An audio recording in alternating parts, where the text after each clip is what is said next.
기업의 흥망성쇠를 이끄는 생생한 리더 이야기. 기업 생생 스토리.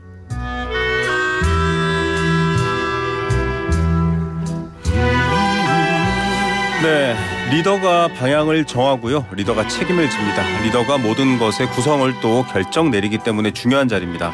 그 리더를 결정할 때 생생플러스 박주근 대표님 좀 찾아와서 이분 정하면 되겠냐, 좀 잠은 좀 구하셨으면 좋겠어요. 자, 속속들이 리더들의 이야기 전해주시는 분이죠. 리더스 인덱스의 박주근 대표, 오늘도 스튜디오에 나오셨습니다. 어서 오십시오. 네, 안녕하세요. 네, 한 가정 안에선 또 대표님이 리더시잖아요. 네, 그렇습니다. 어떻게 구성원들의 지지를 돈독히 받고 있습니까?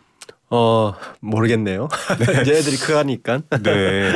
아니 제가 방송 때마다 자녀 부자라고 이렇게 공공연히 말을 했는데 오늘 대표님하고 사담을 나누다 깜짝 놀랐습니다. 예, 자녀가 넷이라고요. 네.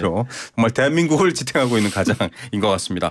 자, 하지만 이런 가정을 이끄는 것과 기업을 이끄는 건 차원이 다른데요. 특히 국가 기관 산업이나 규모가 큰 기업은 굉장히 관심을 많이 받고 있습니다. 여러 각도에서 관심을 받는데 장윤아 전 포스코 사장이 차기 회장 후보로 내정됐습니다. 네.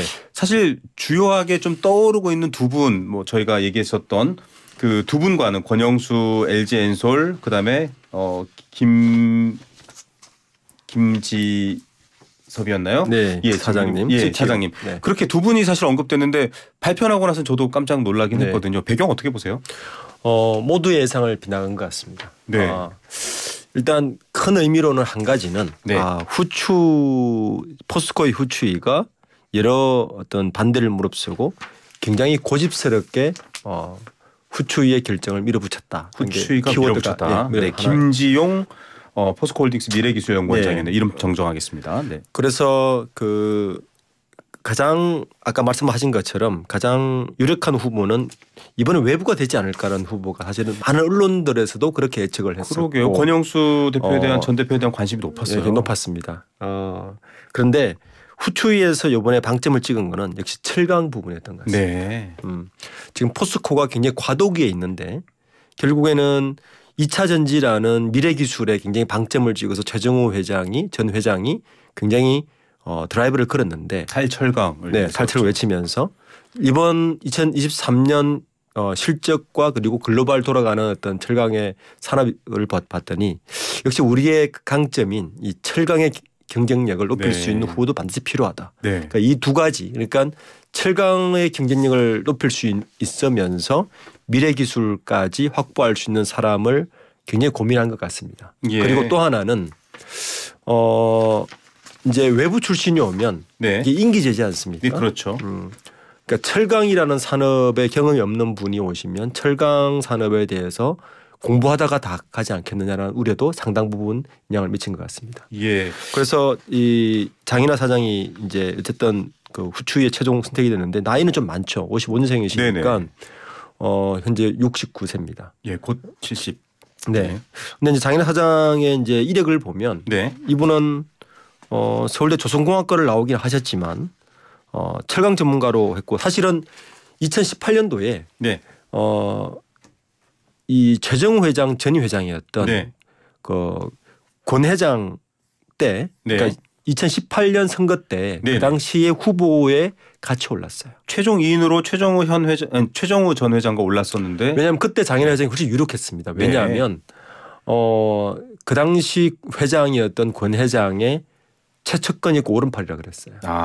왜냐하면 그때 포스코에 이분이 철강 부장을 해서 하셨거든요. 네. 그러니까 뭐 포스코 철강 부문장 대표이사를 했으니까 철강 쪽에는 완전 확실한. 그러면서 또 이 부분이 또 뭘 했냐면은 포스코의 신산업 실장도 하셨어요. 네. 이때부터 이제 기술투자본부장을 역임하시면서 이 2차 전지에 대한 맥도 갖고 있는 거죠. 예. 그러다 보니까 후추위에서 아마 또 한 것 같고 또 하나 중요한 이번에 결정에서 변수는 포스코가 지금 내부가 굉장히 흔들리고 있는데 내부를 좀 추스릴 수 있는 분이 누굴까도 굉장히 한 것 같아요. 이분이 이제 들리는 말로는 소탈하다. 그리고 특히 젊은 직원들이 항상 존대를 하고 현장을 자주 찾아가서 다독이는 이런 것들도 굉장히 작용을 한 것 같습니다. 예. 자, 2018년부터 21년까지 포스코 대표이사를 지내고 자문역으로 물러나 있었는데요. 포스코 그룹이 여전히 철강 사업 비중이 60% 가까이 크기 때문에 철강을 가장 잘 아는 사람 또 불황을 타개하기 위한 내부를 다독이는 안정적인 리더십 이런 평가가 일단 후추위에서의 결정의 배경으로 보이고 있는데 후추위 자체가 지금 사실 많이 생채기를 입었잖아요. 맞습니다. 호화 이사회 논란도 있고 지금 장윤화 내정자도 일단 고발되어 있는 상태입니다. 맞습니다. 물론 뭐 내막을 더 들여다보고 실체적 진실과 범법 여부를 따져봐야 되겠지만 이렇게 돼 있는 상황인데 여기에 지금 최대 주주인 국민연금도 입장이 어쨌든 정부라든지 또 여러 가지 여러 입장들을 고려해야 되거든요. 최대 주주로서 반대할 수도 있다라는 말들도 있을 수 있고요. 비토 얘기도 나오고 있습니다. 어떻게 봐야 됩니까? 가장 우려스러운 부분이죠. 작년에 KT가 똑같은 상황이어서 8개월간 수장이 없는 상태로 진행이 됐었는데 지난 방송 때 저희가 우려했었죠. 맞습니다. KT 전철 밟은. 역시 뭐 국민연금이 마지막 관문인 것 같습니다. 지금 이제 최종 후보로 낙점은 됐지만 결국에는 다음 달에 있는 주주총회 때 결정이 돼야 되는 거니까요. 현재 포스코홀딩스의 최대 주주는 역시 국민연금입니다. 6.71%인데 이 KT가 약간 다른 면이 있어요. KT 같은 경우는 그 당시에 국민연금이 8.3%, 현대차가 7.8%, 그리고 신한은행이 5.6%. 그러니까 국민연금과 정부 영향을 많이 받을 수 있는 충분한 지분을 갖고 있었는데 포스코홀딩스는 현재 6.7%가 국민연금이고 75%가 다 소액주주들이에요. 그러니까 소액주주들의 국민연금이나 정치 권력이 KT만큼 좌지우지할 수 없는 구조를 가지고 있습니다. 그러니까 이 부분을 충분히 개인 주주들에게 어필한다면 KT만큼의 혼란은 없을 것 같고 그렇지만 어쨌든 뭐 국민연금이 일단은 최대 주주이기 때문에 맞습니다. 국민연금 입장이 사실은 굉장히 중요한 역할을 할 것 같고요. 지금 장인하 사장도 2019년 포스코 사장 재직 당시에 그때 사내이사였거든요. 자격으로 중국 출장을 다녀왔는데 이것도 지금 어쨌든 고발이 된 상태이기 때문에 완전 자유롭지는 않습니다. 그렇지만 그 앞에 다른 사내이사들보다는 좀 자유롭다. 이런 부분은 조금 좀 다른 점이 될 수 있지 않을까 예측되고 있습니다. 지금 최대 주주인 국민연금 그리고 포스코 내 가장 최대 교섭 노조인 한국노총사나 포스코 노동조합은 아직 입장을 내지 않았다가 지금 어제까지의 보도인데요. 또 추후로 나온 얘기가 있을지 봐야 될 것 같습니다. 앞서도 얘기해 주셨지만 지금 이제 이 포스코도 굉장히 매출 비율로 봤을 때 우리나라 기업 중에 굉장히 큰 기업에 속하지 않습니까? 그럼요. 4대 그룹이 됐죠. 그렇다면은 정부 정치권에서 이 포스코를 그냥 이렇게 뭐랄까요 상법대로 그냥 이사회대로 주총대로 굴러가도록 가만히 지켜보지는 않을 수도 있다. 이런 전망 때문에 이런 표현들이 나오는 것 같습니다. 왜냐하면 최종우 회장의 연임 사면임 얘기하다가 급격도로 방향을 틀게 된 게 대표님하고 얘기했지만은 현 정부의 여러 행사에 한 번도 동행하지 않았다. 초대받지 못했습니다. 중요한 정치적 메시지잖아요. 근데 지금 장인하 회장에 대해서는 어떻게 평가해야 됩니까? 이분은 뭐 멀고 가깝기로 표현하자면 어떤 정치적 친소가 있을까요? 아무래도 이제 권오준 회장 때 최측근이었거든요. 권오준 회장 때가 박근혜 정부 였으니까요. 그러니까 문재인 정부가 들어서자마자 사실은 권오준 회장이 중도 사임을 했죠. 그리고 최정우 회장이 들어섰는데 그러다 보니까 뭐 굳이 라인을 따지자면 권오준 회장 쪽이고 그리고 박근혜 정부 쪽과 또 교류가 있다 봐야 되는 거고 이번에 그 후추위원장이 박이재 서울대 교수이신데 이번에 장전 사장을 이제 선임하면서 뭐라 그랬냐면 그러니까 철강 쪽에는 가장 대응해야 될 게 저탄소 시대에 철강 어떻게 살아남을 것인가에 대한 과제를 이야기했고 그리고 지금 포스코가 추진하고 있는 2차 전지라든지 신소재 관련해서 글로벌 미래 경쟁력 강화에서 본원적 경쟁력을 어떻게 높일까 이 두 가지 문제를 지금 포스코가 가장 당면 과제인데 이거에 대한 적임자로 이제 뽑았단 말이에요. 저는 그 역대 지금 요번에 되신 분이 그 10대예요. 장인하 사장 회장이 되신다면 최정우 회장이 9대였고 그리고 재밌는 거는 10대잖아요. 포스코가 역대 8대까지는 한 번도 임기를 채우신 분이 없습니다. 1대가 박태준 전 회장이셨는데 박태준 회장은 창업자와 마찬가지잖아요. 그분조차 임기를 채우지 못했고요. 정권이 바뀌면서 또 정치적인 파도를 탔죠. 그리고 4대가 김만재 회장 이후에 이제 유상부 회장이 5대 때부터 민영화 됐는데 네. 민영화 되고 나서도 지금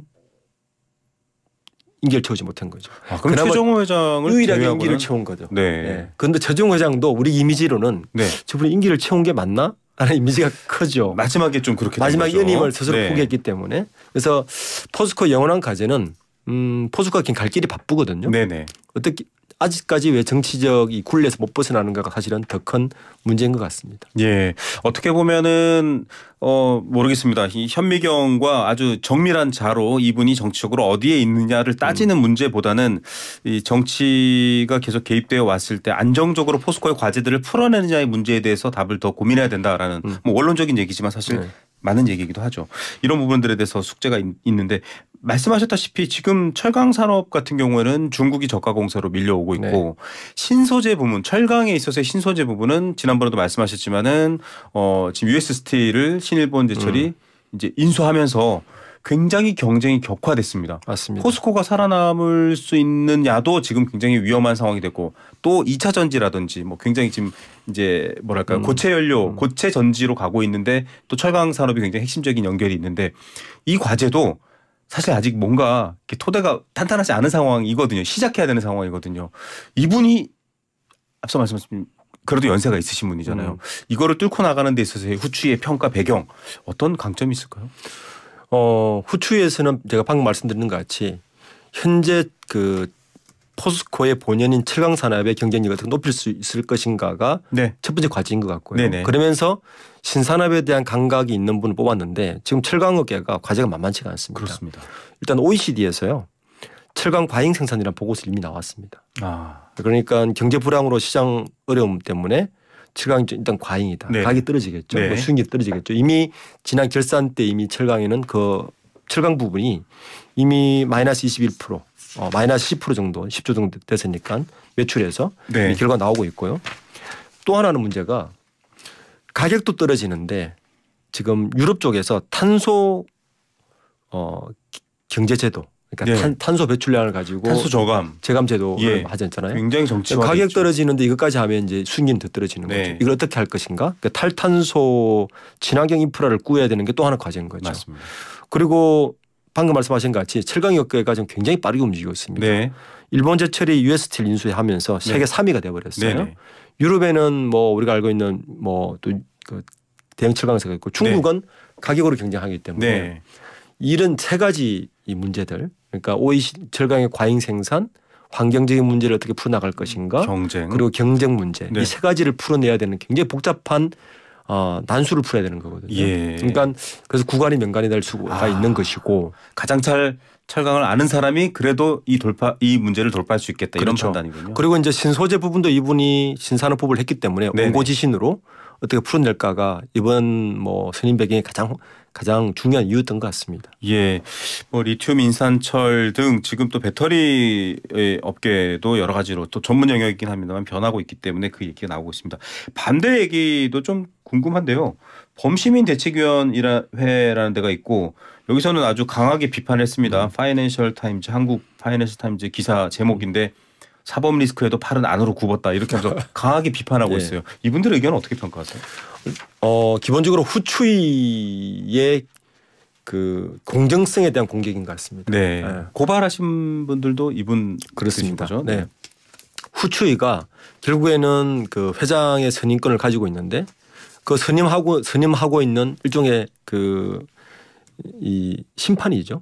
심판 자체의 공정성의 문제를 계속 제기하는 거죠. 아니 심판이 공정하지 않은데 뽑은 사람이 어떻게 공정할 수가 있냐는 문제로 기결되는 건데 그래도 그렇더라도 이번에 후추위 위원장의 이야기를 들어보면 지금 1년의 과정들을 보면요. 이번에 사실 이번에 포스코의 후추위가 이렇게 된 배경에는 권오준 회장 때부터 있었거든요. 왜냐하면 그때만 해도 후추위에 사내이사가 이미 들어가 있었어요. 그러니까 사내이사 입김이 강하게 작용하는 후추위였는데 포스코가 그 당시에 과감하게 후추위에 사내이사를 다 전면 배제를 시킵니다. 그리고 나서 또 뭐냐 하면 그때는 좀 굉장히 지금은 그런 기업들이 많은데 이사회 의장을 사회이사를 시켜버려요.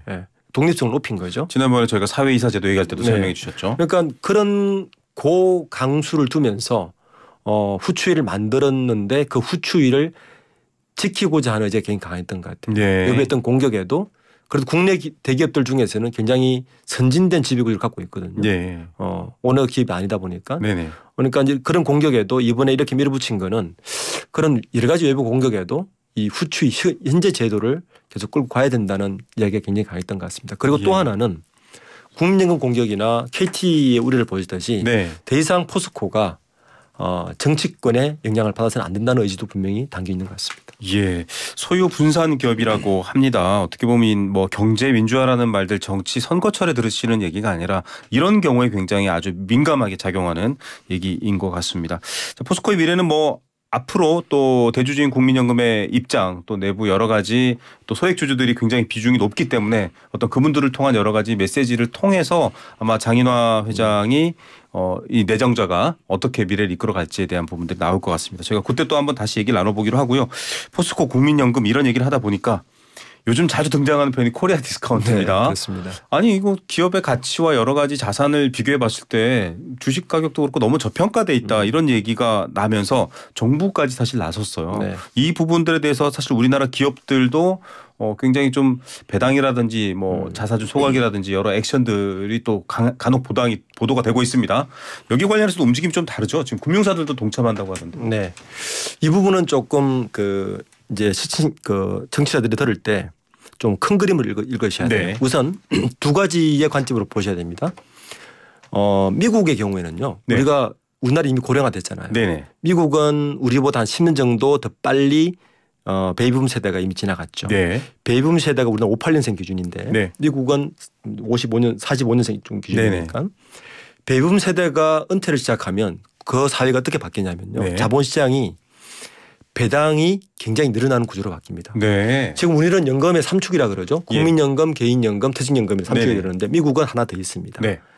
배당입니다. 배당. 네. 네. 실제로 미국 기업들 중에는 월 배당하는 게 꽤 많습니다. 매월이요. 네. 이거 그리고 그래서 배당률이 우리하고 비교가 안 됩니다. 네. 그리고 그래서 자본시장에 더 많은 사람이 투자하고 그 일종의 자기 연금처럼 돼서 그래서 더 적극적으로 기업에 관여도 많이 하는 거죠. 네. 우리의 주가나 배당을 지켜주지 않으면 CEO를 나가라고 요구도 하게 되고 굉장히 직접적으로 영향을 직접적이죠. 미치는군요. 근데 잘 보시면 우리나라 기업은요.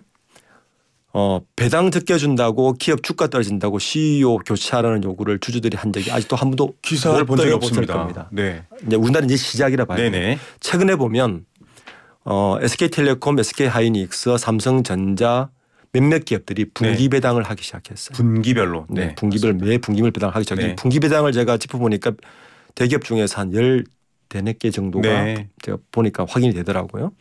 그처럼 우리나라가 이렇게 바뀌는데 지금까지는 우리나라가 배당을 많이 할 수 없는 구조였어요. 네. 잘 보시면 삼성그룹의 예를 들어볼게요. 예. 삼성전자가 돈을 제일 많이 벌잖아요. 네네. 그러니까 배당 제일 많이 하겠죠. 네. 지금도 한 10조 정도 합니다. 네. 연배당 정도를. 근데 대주주인 이재용 회장 입장에서 보면 네. 이재용 회장은 삼성물산의 대주주예요. 네. 삼성물산이 삼성생명을 지배하고 생명이 전자를 지배하는 네. 구조죠. 삼성전자가 배당을 아무리 많이 해도 이재용 회장에게까지 오려면 네. 그러니까 생명을 한번 거쳐야 되고 네. 생명에서 물산으로 또 배당을 해야 되고 네.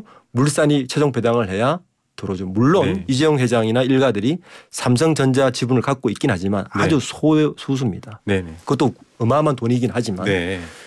순환 출자 구조나 이런 지배 구조 하에서는 오너들이 절대로 배당을 많이 하기를 원치 않습니다. 네. SK그룹도 예를 들어볼까요? SK하이닉스가 돈을 제일 많이 벌어요. 네.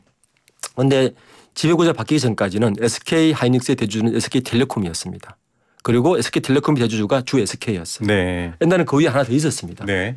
옥상학 구조가 있다 보니까 최태원 회장 입장에서는 굳이 계열사가 많이 배당을 해도 자기에게 들어오긴 너무 많이 있다 보니까 지금까지는 오너 일가 재벌 기업들은 배당에 소극적일 수밖에 없는 지배구조를 갖고 있습니다. 그래서 네. 사실은 지배구조의 문제가 코리아 디스카운트의 가장 본질적인 문제인 거죠. 네. 그렇더라도 어쨌든 현재 정부에서 계속 코리아 디스카운트를 얘기하는 또 하나의 다른 축은 뭐냐면 네. 그러니까 자본시장에서 보면 일종의 우리의 연금을 대체할 정도의 네. 시장으로 가는 성숙도가 돼야 되는 거고 또 하나의 정부에서 지금 집권하는 축은 팬데믹 전에 개인 주주가 640만 명이었어요. 네.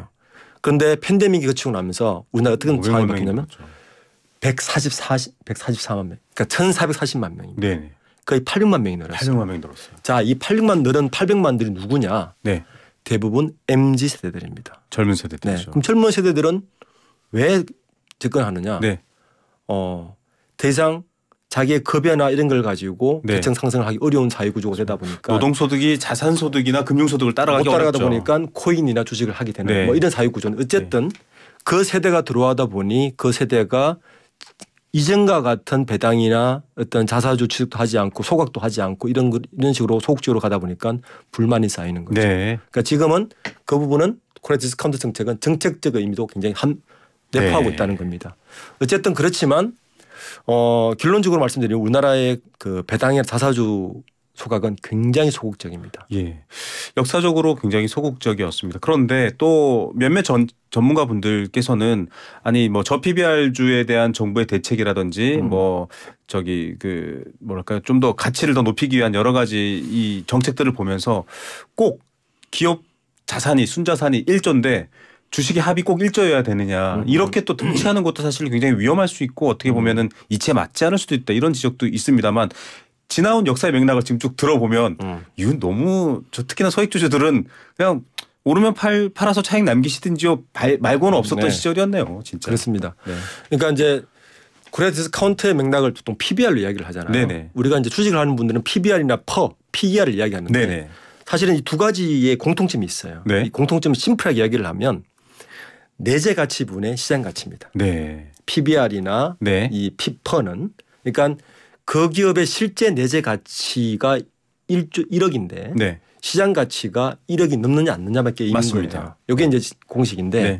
근데 정부에서는 지금 무슨 얘기를 하고 있냐면은 분모는 건들지 않고 네. 분자만 얘기하고 있는 거예요. 네. 그러니까 주식 소각해라. 그러니까 자사주 매입해서 주식 소각해라. 배당해라. 이거는 분자만 건드리는 겁니다. 네네. 실제로는 정부가 할 일은 분모를 건드려 줘야 되는 거예요. 여러 설명 중에 오늘 제일 와닿는 설명이네요. 예. 그 분모를 건드려 주려면 사실은 제가 배당도 많이 해드린 이유 중에 하나가 배당을 하고 이런 미국처럼 분기 배당, 월 배당으로 가면 네네. 투자자들이 단기 투자 절대 하지 않습니다. 장기 투자를 하겠죠. 장기 투자를 월급처럼 받아야 되니까요. 그렇죠. 그게 자본시장을 훨씬 더 성숙하게 하고 네. 기업들도 좋습니다. 기업은 그거에 합당한 실적을 내야 되고요. 맞습니다. 주주들의 선택을 받으려면. 그런데 장기 투자를 하기 위해서는 시장 가치보다는 내재 가치가 좋은 기업에 장기 투자를 하게 됩니다. 네. 그렇죠? 네. 근데 지금 정부의 정책이나 많은 언론에서 하는 얘기는 이 내재 가치에 대해서는 별로 이야기를 하지 않는다는 게 가장 큰 문제점입니다. 네. 현재 우리나라 PBR이 1.05예요. 네. 선진국은 3.1입니다. 네. 그러니까 3분의 1이에요. 네. 근데 더 재밌는 거는 신흥국도 1.61입니다. 네. 그러다 보니까 우리나라 PBR이 얼마큼 낮은 것을 알 수 있죠. 어쨌든 이런 구조를 보면 제가 아까 배당도 말씀드렸고 이 자사주도요. 그 네. 이제는 어떻게 이제 이거를 꼼수로 부르냐면은 자사주를 막 사들여요. 네네. 그런데 소각을 하지 않습니다. 왜 소각을 하지 않느냐? 지배 구조 바꾸려고. 그러니까 네. 그 자사주를 가지고 있다가 인적 분할을 하게 되면 이 자사주가 의기권을 부활하면서 오너에게 훨씬 더 이익으로 돌아갑니다. 예. 그 삼성물산이 이재용 회장 1심 재판 일주일 전에 자사주를 7,500을 소각했어요. 예. 저는 굉장히 이거는 홍보성이라 부분도 있는데. 네. 그러니까 자사주를 취득하더라도 반드시 우리는 주주들은 소각하느냐를 반드시 트래킹을 해야 되고 그걸 네. 또 이야기를 해야 됩니다. 그런데 이런 모든 구조의 본질적인 디스카운트의 문제는 현재 우리나라 기업은 지배 구조의 불투명화가 내재되어 있다는 겁니다. 예. 자, 이 부분은 사실은 되게 중요합니다. 분모를 봐야 된다. 그 기업의 아주 본질적인 가치와 또 여러 가지 실적이나 기업의 어떤 미래를 준비하고 있는 정말 말 그대로 진짜 체력을 봐야 되는 건 네. 거잖아요. 금메달 딸 거야. 월드컵 우승할 거야라는 어떤 미래지향적인 평가가 아니라 진짜 평가를 봐야 된다라는 측면도 정말 대단한 것 같습니다. 와, 이것도 좀 저희가 그냥 정책만 놓고 1차원적으로 봤던 거랑은 좀 다른 차원의 문제를 다른 각도에서 좀 쉽게 설명해 주셨고요. 그리고 하나가 더 있는데 저희가 이제 1부 마치기 전에 요즘 기업 문화가 좀 바뀐 게 있는데 아까 좀 청취자분들께 시작하면서 말씀드렸지만 저도 이제 자녀가 셋인데 대표님 넷입니다. 아이들 진로는 어떻게 아빠가 저기 대한민국에서 기업 리더를 가장 많이 알고 이걸 하고 있는데 너희들 다 경제학과가 이렇게 하신 건가요? 아니면 좀 자유롭게 놔두신 건가요? 완전 자유입니다. 방임입니다. 예. 저도 하고 싶은 일 해라 이런 주의인데 네. 기업은 안 그랬거든요. 이 기업을 이어받을 승계 수업을 착착 받았어야 됐고 그 본인의 어떤 취향이나 삶보다는 철저하게 그 기업을 승계하기 위한 조건이었는데 요즘은 안 그렇다라는 얘기가 많이 나오고 있어요. 요즘 기업 MZ 세대들 그러니까 네. 지금 4세쯤 되겠죠. 4세, 3세나 4세, 5세쯤 나오는 것 같은데 굉장히 옛날과 다르게 오픈합니다. 네. 최근에 뭐 지난주 굉장히 들썩했던 게 신세계 이명희 회장의 외손녀죠. 문모 씨가 네. 연예기획사 더블랙 레이블이라는 곳에서 연습생으로 아이돌 연습생으로 하는 게 이미 오픈이 네. 됐고 그 더블랙 레이블에 한 분이 더 있었어요. 이혜진 네이버 예진 회장의 큰아들. 네. 네. 이성주 씨도 거기에서 지금 수련을 받고 있다고 나오고 있고 뭐 오뚜기 그룹 3세인 하민재 씨는 워낙 유명하죠. 유튜브 47만 명 갖고 있으니까. 그리고 지난달에는 최태원 SK 회장의 조카. 네. 조카도 뭐 개인 유튜브로 나와서 재벌 또 이렇게 살아라고 떠들썩해서 굉장히 여러 가지로 요즘은 재벌 오너 3, 4세들이 예전과 많이 달라졌다. 네. 그래서 이분들이 어느 정도 성숙하면 지배 구조도 많이 투명해지고 바뀌지 않을까 내심 맞습니다. 기대를 해보고 있습니다. 그 죽어도 내 자식한테 물려줘야 돼가 아니라 새롭게 가고 있기 때문에 예. 그리고 오늘 깜짝 놀랄 사실 하나는 박종훈 대표님인데 저 이제 방송에서 자랑하지 않겠습니다. 자녀 부자란 자랑하면 안 될 것 같습니다. 네. 오늘 말씀 여기까지 듣도록 하겠습니다. 감사합니다. 네, 감사합니다. 네, 지금까지 리더스 인덱스의 박주근 대표였습니다.